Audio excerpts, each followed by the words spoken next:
Yeah, it's pretty bright out here today. Hello fellow YouTubers. It's Thursday, June 14, and it's quite a glorious winter's day. It's warm. Last night was cold, but it's going to get colder. This forecast is for an icy blast coming up from Antarctica.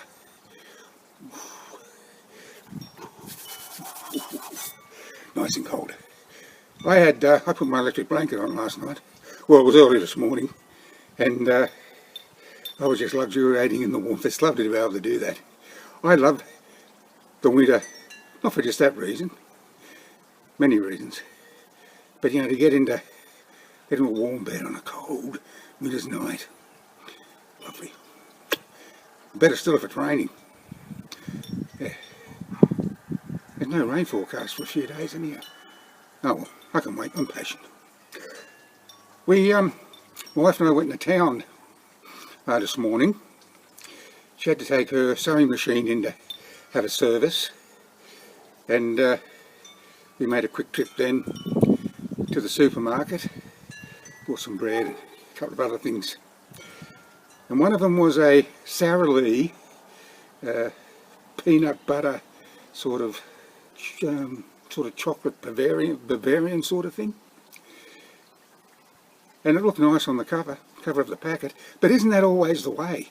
It's like when you go into the takeaway places, you know, and you look up at the menu and they all look wonderful, but when you get them, they're not the same, are they? Nowhere near.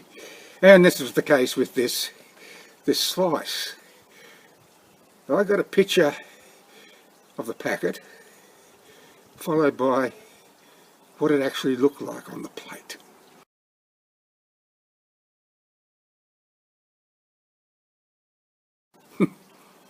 That's laughable, isn't it? Hey, it's also fraudulent, I think. And I haven't had that piece. That piece is mine. My wife had a piece, and she said it didn't taste very good in here. And I'm not surprised, because the peanut butter. I like peanut butter on fresh bread with butter, but I'm not keen on peanut butter and those sort of things. A little bit of peanut butter in a stir fry is okay, I think. Now, I just like peanut butter basically on fresh bread with butter. Yes. Well, I'm going to go back inside. I've just nuked a mug of tea. I've made a sandwich, and it's getting on to about 1:30. And I'm going to reply to the other comments I received. I've already replied to a few. Got a few more to reply to. So I'll get back to you. I'm back.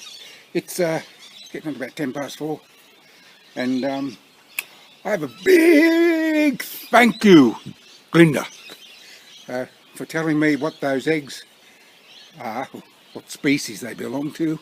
They are lacewing, and I looked it up once. Glinda said look up lacewings on Google. I Googled it, and they're lacewing eggs. Cool. We often have lacewings inside the house, and it's been my observation that when they come indoors to die. Very true. There was also, from another of my subscribers, mentioned, I think it was Glinda again. I might be wrong here. That the daddy longlegs that we have here are what they call cellar spiders. But I looked up cellar spider once again on Google. G-O-O-G-L-E. Google. Great. Google's great.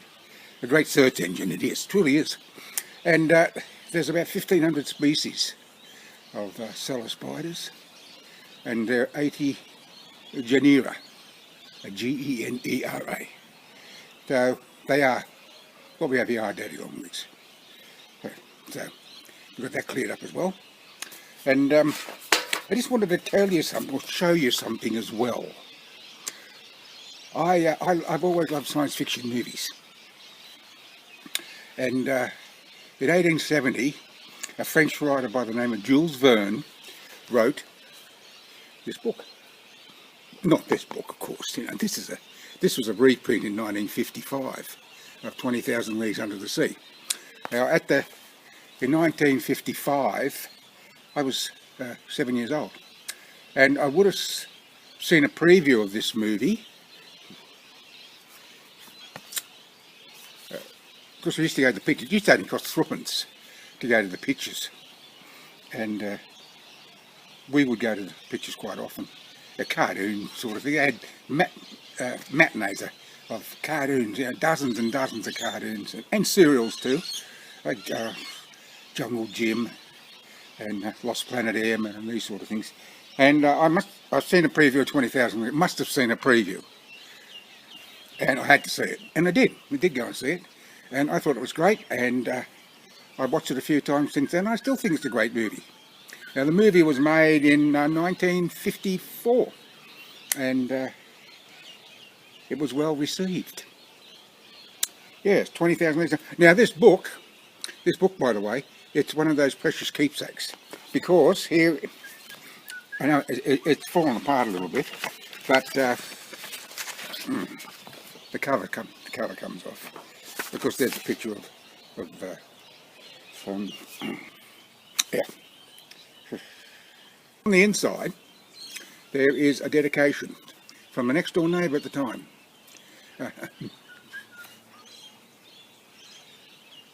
Well, it's from both of Mr. and Mrs. Slingerland. Yes, they're the next door neighbours. And it says, for John's birthday, 4th of March. It looks like I'm not sure whether it's 50. It says 1957. Well, we weren't neighbours then, because we moved to Mays Hill, which is just west of Parramatta, which is 25k west of Sydney. We moved to the Mays Hill suburb in 1956.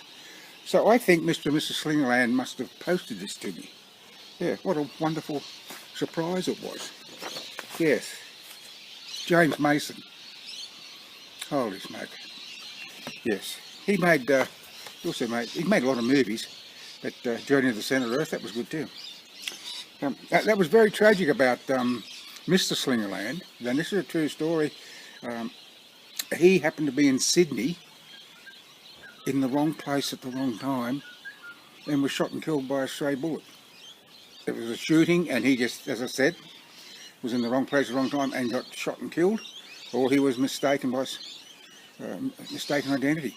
But yeah, very, very sad. It was in the newspapers at the time, and it was also on the news. In fact, that's how we heard on the television, because yes, television came to Australia in 1956, but we didn't have our first television set till 1957, so we would have seen it, I'd say, on the television news. We may have even seen it in the newspaper, because my father was a stickler for buying the morning and afternoon newspapers.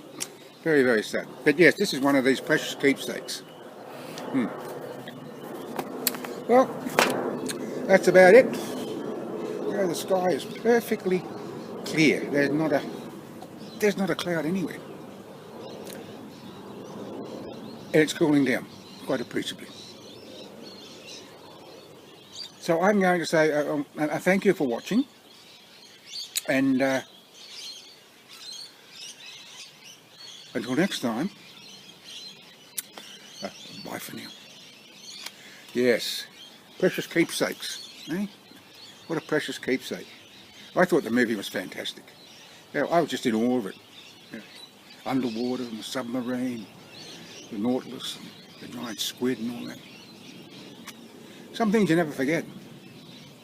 Like our eldest boy came over today in his car. He lives here in Coffs, and someone had backed into the front of his car. His precious Subaru sports car. Dinged the driver's side, the front mudguard.